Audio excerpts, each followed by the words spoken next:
23 октября в телеграм-канале «Генерал СВР» появилось сообщение, что Владимир Путин пережил остановку сердца.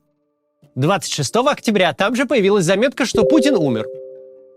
Новость быстро разошлась по телеграм-каналам, пошли перепосты в Твиттере, Фейсбуке и даже ВКонтакте, породив волну надежд, возмущения и мемов. Нельзя сказать, что россияне как-то массово поверили в эту новость. Источник известен как конспирологический. Хотя своя преданная аудитория у него есть. И все же в следующие несколько дней тема смерти Путина была очень популярна в соцсетях. Кто-то верил, кто-то не верил, кто-то хотел верить. В конце концов, пресс-служба Кремля решила положить конец слухам. Вышел Дмитрий Песков и сообщил РИА Новости, что слухи о смерти Путина – это абсурдная утка. Ложь, обман и провокация. Путин жив? Честное слово. Заявление Пескова подбросило дров в затухающую дискуссию. Все сразу стало как-то не так однозначно. Даже те, кто не верил слухам, задумались, а нет ли под ними реальных оснований? Потому что не будет же Песков вот так вот просто правду говорить. За ним такого никогда не водилось. Если сплетню о Путине опровергает пресс-секретарь президента, может, Путин и правда умер? Если вдуматься, это удивительная ситуация. Слухи о смерти российского президента, исходящие из очень сомнительного источника, гуляют уже которую неделю. Президент Путин при этом продолжает публичную работу, говорит по телефону с президентом Бразилии, появляется перед генералами. Однако даже официальное заявление пресс-службы Кремля не может развеять сомнения граждан. Таков уж в России уровень доверия к власти.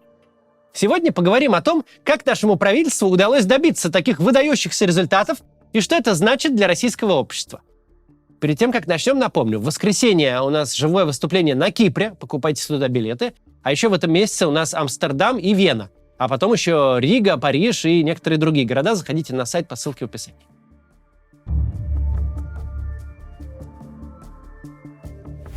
Слухи о смерти Путина – это не разведданные, не аналитика и не показания очевидцев. Это банальная конспирология. Сродни байкам о рептилоидах, мировом правительстве и летающих тарелках. Со всеми присущими ей атрибутами. Ни доказать, ни опровергнуть. А все нестыковки объясняются тем, что, во-первых, у президента есть двойники, а во-вторых, власти скрывают правду. В обществе, которое хоть немного ближе к норме, аргумент «власти скрывают» – это повод посмеяться и разойтись. Власти скрывают – это про код да Винчи, про людей в черном, про масонов, инопланетян и мировой еврейский заговор. Но в сегодняшней России конспирология – это мейнстрим. Это то, что говорят по телевизору официальные лица, то, чему учат в школе. Это ежедневные новости об англосаксах, неоколониализме, мировой гегемонии и кольце врагов. Это даже не производит впечатления, это не шок-контент, это обыденный информационный фон. Вот прогноз погоды, вот репортаж об открытии больницы, а вот сюжет про боевых комаров. А вот наш представитель в ООН заявляет, что мы не нападали на Украину. Российская пропаганда долго работала над тем, чтобы все было не так однозначно, чтобы правду было не отличить от намеренной лжи. Теперь утверждение «власти скрывают» — это не спорный аргумент для дискуссии в интернете, а объективная реальность, данная нам в ощущениях. Например, совершенно официально утаивают почти четверть федерального бюджета страны. Столько приходится на так называемые скрытые статьи. Правительство делает вид, что там, под грифом «секретно», у них что-то важное. Понятно что, война и коррупция. Но гражданам про это знать не положено. Власть официально скрывает часть статистики, а открытой частью ловко манипулирует. Вспомним, например, статистику смертности от ковида или нынешний уровень инфляции, который рассчитывает Центробанк. Или отчеты о провалившейся переписи населения. Чиновники отрапортовали об успехе мероприятия, тогда как опросы Левада-центра показали, что 42% россиян не предоставили информацию о себе. Российская власть скрывает данные соцопросов, результаты выборов. Скрывает целую войну. Сколько их призвали по мобилизации, сколько погибло, сколько уехало из страны. Все скрывают. И это не считая тайных дворцов, виноградников, аквадискотек, любовниц и даже детей президента. Кроме того, власть в России еще и постоянно врет. То по надобности, а то просто, чтобы не терять форму. Не будет повышения пенсионного возраста, не будет никакой войны. Это не мы развязали войну, мобилизации не будет. В день по 1000 добровольцев записываются. Да мы 100-500 химарсов одним ударом вот такой ракетой. Собственно, российскому руководству и не нужно, чтобы люди верили его вранью. Достаточно, чтобы граждане сомневались, существует ли правда вообще. Однако сейчас российская власть и пропаганда имеют дело с оборотной стороной не все так однозначности. Общество, приученное некритично воспринимать конспирологию и информационный мусор, по умолчанию не отвергает ни один неподтвержденный, даже самый бредовый слух. И неважно, направлен он против власти или нет. Путин умер? По телевизору выступает двойник? Не исключено. Очень даже может быть. Правды мы все равно не узнаем. Вместо официальных источников и СМИ люди начинают искать знаки, символы и подсказки. На прямой линии президента, на брифе Центробанка, на выступлении министров и депутатов зрители обращают внимание не на то, что сказал чиновник, потому что это все равно ничего не значит, а на то, как он вошел, как сел, как при этом смотрел, какие аксессуары надел, насколько опоздал и ошибся ли, называя имя собеседника. Люди начинают видеть подтекст на 2 метра вглубь, доверять анонимным телеграм-каналам, слухам, сливам и инсайдам. Ценными источниками информации становятся таксисты, у которых двоюродный брат служит в ФСО, парикмахеры, которые жену сына друга врача Путина стригли. Это все как-то надежнее, чем довериться официальной версии. Да что там, гадание на печени черного петуха. Тоже нормальный метод, уж получше, чем слушать Пескова по телевизору. Все это подводит общество к особому состоянию тревожности, недоверия и специфического отбора информации. Граждане становятся крайне чувствительными к случайным вбросам. Иногда достаточно нескольких постов в Телеграме, чтобы отправить большую группу людей или даже социум целиком в состояние моральной паники.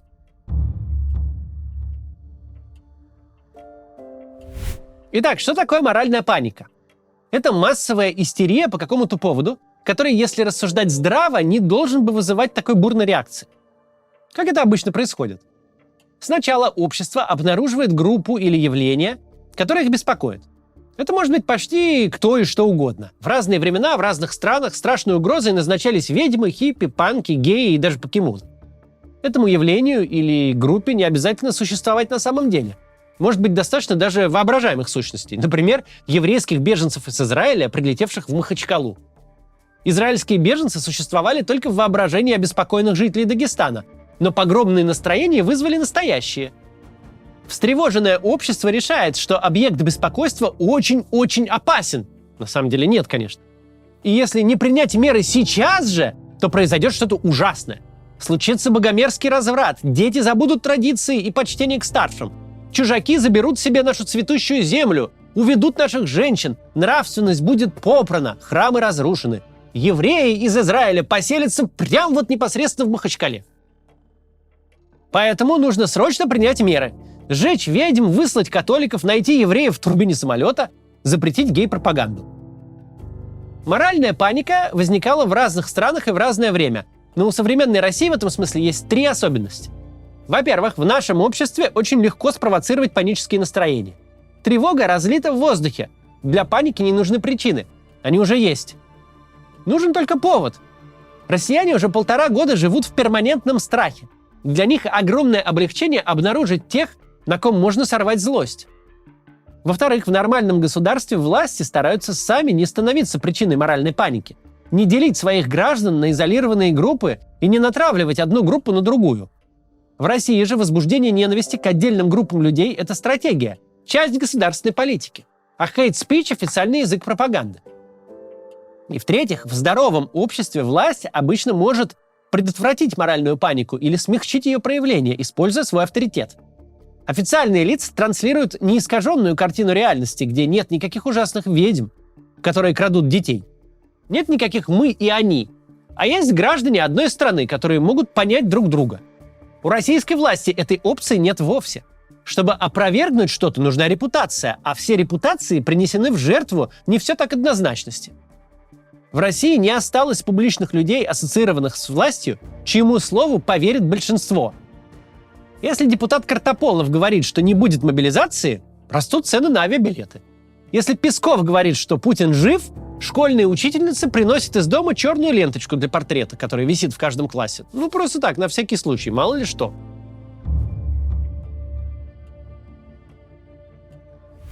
Авторитарные лидеры и обслуживающая их пропаганда часто транслируют мысль, мол, демократия и все ее институты – это всего лишь игрушка благополучных государств. Вот они решили свои материальные проблемы, типа достигли некоторого баланса и теперь занимаются ерундой. Правами человека, созданием институтов, гласностью и прозрачностью. У них в Европах и Америках других дел просто не осталось. Они вырвались вперед по уровню жизни и нахапали много денег, а теперь дурью мается. А у нас тут реальная жизнь, дел много. То ковид, то война, то мятеж, нищета везде. Рубль падает, дроны прилетают, снарядный голод и чипы никто не продает. У нас особая ситуация. Парламентами и честными судами нам заниматься не досуг. А на системе сдержек и противовесов в нашем положении далеко не уедешь. Вот и приходится использовать более эффективные инструменты. Ручное управление, неподконтрольность обществу и несменяемость власти. Но в реальности это все не так. В реальности демократия – это не вишенка на торте в благополучных обществах. Демократия – это основа и сама суть благополучия.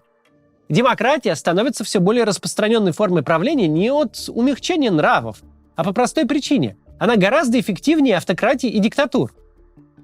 И один из важнейших атрибутов демократии – прозрачность и подконтрольность, которые тоже нужны не для того, чтобы баловать граждан, а потому что доверие граждан – это основа легитимности. А доверие в современном обществе без прозрачности невозможно. Владимир Путин и его окружение могут сколько угодно думать, что их власть в безопасности, потому что они сделаны нормой конспирологию, засекретили свои дворцы, сфальсифицировали выборы, наврали про биолаборатории в Украине и прикинулись дурачками, когда речь шла про сбитый Боинг. Но правда в том, что власть Владимира Путина никогда не будет настолько же устойчивой, насколько устойчива власть президента любой демократической страны, который занял пост в результате честных и открытых выборов. Президента, которому не приходится для сохранения власти врать, изворачиваться и удерживать общество на грани массовой истерии. Владимир Путин начинает свою избирательную кампанию, когда его избиратели сомневаются во всем. В его избиркоме, в его СМИ, в его программе, в его команде и даже в том, жив ли кандидат. Никто из нас не знает, случится ли новая моральная паника, если завтра еще какой-нибудь телеграм-канал выступит с новым инсайдом. Например, таким. Спецслужбы России выяснили, что Владимир Путин – агент ЦРУ, внедренный к нам еще в середине 90-х. Его цель – истощить экономику, подвести страну под санкции и уполовинить население России в бессмысленной войне. И все это по заданию англосаксов. Опровергнуть такую информацию будет невозможно. Во-первых, некому опровергать. Нет никого, чьим словам поверили бы граждане России. А во-вторых, такая версия со всех сторон слишком уж похожа на правду. До завтра. Приглашаем вас на живые выступления Максима Каца. Вы сможете увидеть закулисную жизнь канала и запись ежедневного ролика. А во время общения с залом сможете задать свой вопрос Максиму. Лимассол, Амстердам, Вена, Тель-Авив, Цюрих, Париж, Рига и Милан. Билеты на сайте maximkatz.com.